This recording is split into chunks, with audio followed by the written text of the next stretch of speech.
गुरु प्यारी साध संगत जी, प्यार भरी राधा स्वामी जी, साध संगत जी, आज की वीडियो को पूरा ज़रूर देखिए। अगर वीडियो अच्छी लगती है तो वीडियो को ज़रूर लाइक और चैनल को सब्सक्राइब करना मत भूलिए। साध संगत जी, जैसा कि आपको पता है कि बाबा जी जब नामदान देते हैं तो वह सभी को अभ्यास करवाते हैं ताकि ये नामदान के अक्षर जो है आपको भूल न जाए। लेकिन आज की जो साखी है वह एक सत्संगी बीबी की साखी है जो नामदान लेकर आई और घर पहुंचते ही नामदान के अक्षरों को भूल गई। तब बाबा जी ने उसे वह नामदान कैसे स्मरण कराए। साध संगत जी, ये जो बीबी थी वह दिल्ली शहर की रहने वाली थी और इसकी उम्र जो थी 30 साल की थी और इसके पति ने और सास ने पहले ही नामदान लिया था, लेकिन इसे नामदान नहीं लिया और ये 2 बार पर्ची लेने गई और 2 बार पर्ची इसे नहीं मिली, जिसके कारण ये थोड़ा सा परेशान हो गई। लेकिन इसके पति ने कहा कि अगर पर्ची नहीं मिली तो हताश नहीं होते, जब आपके कर्मों में नामदान मिलना होगा तभी मिलेगा। लेकिन वह इस बात का जो है कभी भी नाराज़ नहीं हुई कि मुझे नामदान नहीं मिला। तो वह उसके पति और सास यही समझाते रहते कि जब आपके कर्मों में नामदान की बख्शीश होगी तभी मिलेगा, ऐसे व्यर्थ में चिंता करने की ज़रूरत नहीं है। तो वह कहती है, आप सही कहते हैं, मुझे नामदान तभी मिलेगा। और उसकी सास कहती है, तू सत्संग जाया कर, सेवा में जाया कर, बाबा जी आप ही तुम पर बख्शीश करेंगे। तो वो कहती है कि हाँ माता जी, आप सही कहती हैं, मैं जाया करूँगी। तो वो कहती है कि बेटा मेरे साथ जो है सत्संग में ज़रूर जाया कर। तो वो कहती है कि ठीक कहती हैं आप माता जी। इतना कहते ही वह हमेशा ही जब सत्संग होता वह संडे को और जब भी शाम का सत्संग होता वहाँ भी ज़रूर जाती। ये बड़ी ही इस बात को लेकर खुश होती कि मुझे एक ना एक दिन सिमरन जो है नामदान की बख्शीश होगी। तो वह हमेशा ही अपने कर की खुश रहती।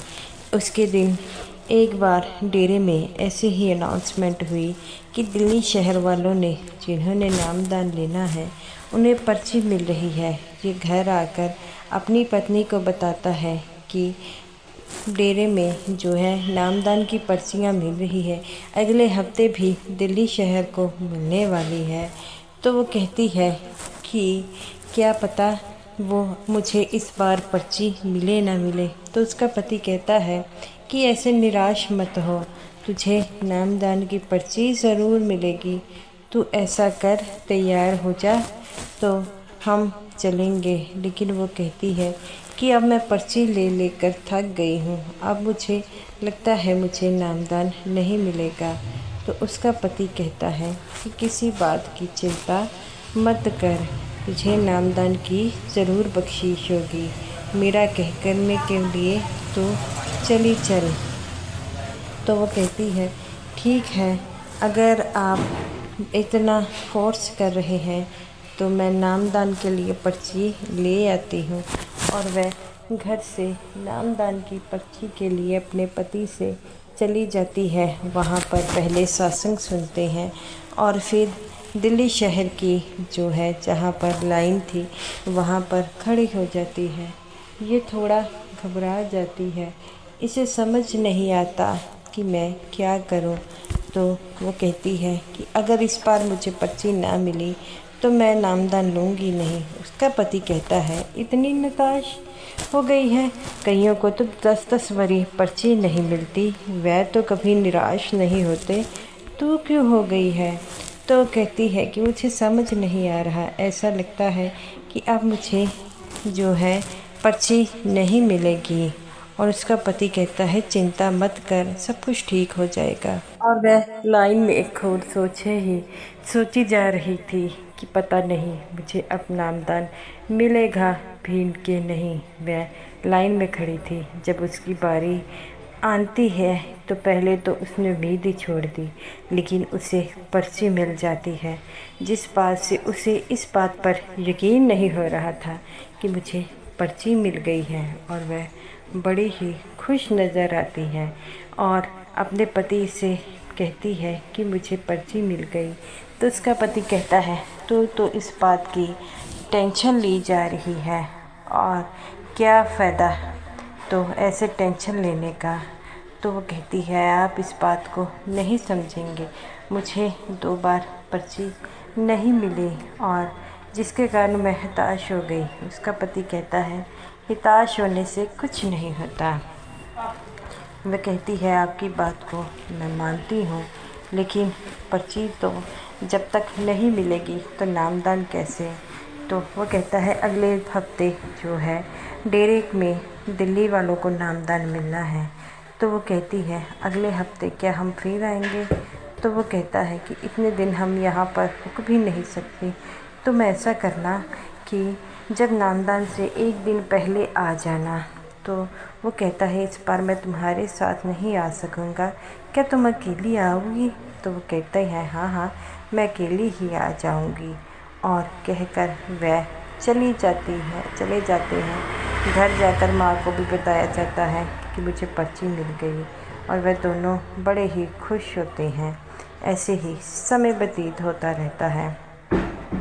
अपनी पर्ची को देखकर वह बहुत ही खुश होती है और खुशी का ठिकाना भी नहीं रहता। उसका पति कहता है कि किसी बात की चिंता मत करो, तुम्हें अब पर्ची मिल गई है, अब तो तुम खुश हो ना। तो वो कहती है हाँ अब तो मैं बेतनहा खुश हूँ। तो वो कहता है कि टाइम से तुम चली जाना ताकि तुम वहाँ पर पहुँच सको। तो वह कहते हैं ठीक है। ऐसे ही वह जब नामदान मिलना था वहाँ पर डेरे को शाम को पहुँच गई और अगले दिन नामदान के लिए सबको बिठाया गया। वहाँ पर बाबा जी ने सबको नामदान दिया और जो है सबको सेवादारों ने अभ्यास भी कराया। लेकिन जब ये बाहर निकली और रास्ते में थी नामदान के अक्षरों को भूल गई। वह बार बार रिपीट कर रही थी, लेकिन एक आध अक्षर जो है उसे भूल गया था। वो कहती है कि अब मैं घर जाकर क्या कहूँगी कि मुझे नामदान के अक्षर भूल गए हैं। मुझे तो समझ में नहीं आ रहा क्या किया जाए। लेकिन वह इस बात से बिल्कुल हताश नहीं थी और वह कहती है कि चलो बाबा जी की मर्ज़ी है, अगर बाबा जी ने नामदान दिया है तो वही अभ्यास कराएंगे। घर जाकर अपने पति को कहती है मुझे नामदान मिल गया। तो उसका पति कहता है वो जो अक्षर है क्या उनका अभ्यास कराना था। तो वो कहती है हाँ। तो वो कहते हैं बस उसका अभ्यास करती रहो। तो वो कहती है मुझे लगता है मुझे एक आध अक्षर भूल गया। उसका पति कहता है कोई बात नहीं, ऐसा कैसे हो सकता है, तुम उन अक्षरों को बैठकर जो है बाबा जी का नाम लेकर जो है याद करो, खुद याद आ जाएंगे। तो वो कहती है कि मैंने याद करने की कोशिश करी है। वो कहता है ऐसे याद नहीं आएंगे, सिमरन पर बैठो, बाबा जी की ओर ध्यान करो, सब कुछ ठीक हो जाएगा। वह ऐसे ही शाम को रोटी खाकर बैठ जाती है और सिमरन पर बैठने लगती है। आँखों में आंसू लेकर कहती है कि बाबा जी मैंने 2 बार नामदान के लिए अप्लाई किया था, मुझे आपने पर्ची नहीं दी। अब इस बार अगर पर्ची मिली है तो मुझे अक्षर भूल गए हैं, ये कैसे हो सकता है। बाबा जी आप ही कुछ ऐसा कीजिए कि जिससे मुझे वो अक्षर याद आ जाए। और रोने लग पड़ती है और बाबा जी की तरफ ध्यान करती है। वो देखती है ध्यान करते समय वैसा ही माहौल बन गया जब उसे नामदान मिल रहा था और अपने सामने वह बाबा जी को देखती है और बाबा जी को देखकर कहती है कि बाबा जी नामदान के अक्षरों का स्मरण कराएं मुझे या नामदान। और वह देखती है कि वहाँ पर कितनी ही संगत बैठी है। बाबा जी सबको नामदान के अक्षर बता रहे हैं। वह जब आगे आती है तो बाबा जी कहते हैं कि बेटा क्या हो गया। तो वो कहती है कि बाबा जी मुझे नामदान के अक्षर भूल गए हैं। बाबा जी कहते हैं बेटा किसी बात की चिंता मत करो, बस अपने मन से ये जो बोझ है वह उतार दो। अब धीरे धीरे जो है मेरे साथ उच्चारण करो। तो वो कहती है बाबा जी, सच में बाबा जी अक्षर बोलते हैं और वह भी बोलना शुरू कर देती है। बाबा जी कहते हैं इसकी प्रैक्टिस करो और लगातार 10 मिनट तक बाबा जी ने उसे उसी चेतना में उसे प्रैक्टिस करवाई और वह उसी चेतना में बैठकर प्रैक्टिस करती रही और कहती है बाबा जी अब क्या। बाबा जी कहते हैं बेटा इसका अभ्यास करो, इसे भूलना नहीं है, भूल गए तो मुश्किल हो जाएगी। तो वो कहती है ठीक है बाबा जी, और वह वहाँ पर बैठकर उन अक्षरों का उच्चारण करती है और उसे धीरे धीरे वह अक्षर याद आ गए। सिमरन से उठी तो पति कहते हैं क्या हुआ। तो वो कहती है कि मुझे वो अक्षर याद आ गए। पति कहता है कैसे। तो वो कहती है हम जिस चेतना में भजन सिमरन करते हैं मैं उसमें बैठी थी, तब मेरी चेतना में बाबा जी आए। मैंने देखा कि जैसे पहले नामदान का माहौल बना था वैसे ही बना था और बाबा जी ने मुझे आकर जो है वह भजन सिमरन के बारे में, उस नामदान के बारे में बताया। तो उसका पति कहता है कि अब तो तू खुश है ना। तो वो कहती है हाँ मैं बिल्कुल खुश हूँ। पति कहता है तू किसी प्रकार की चिंता मत लगा, सब कुछ ठीक हो जाएगा। तो वो कहती है हाँ सही कहते हैं। तो वो कहता है तू तो बेकार में चिंता लगाई रखी रही थी, देख बाबा जी ने तुझे वो अक्षर याद करा दिए हैं ना। तो वो कहती है हाँ। तो वो कहती है बाबा जी हमेशा ही अपने सत्संगियों की मदद करते हैं। तो वो कहता है कि बाबा जी तो हमें रोज़ उठाने भी आते हैं, हमें रोज़ कहने भी आते हैं सिमरन पर बैठे, लेकिन हम लोग ही नहीं बैठ पाते। तो वो कहती है हाँ हम ये बात तो बिल्कुल सही है, बाबा जी हमसे भजन सिमरन करने के लिए कहते हैं, लेकिन हम ये बहाना लगा देते हैं हमारे पास समय नहीं। देख तूने सच्चे मन से बाबा जी को ये बात कही, बाबा जी आए ना।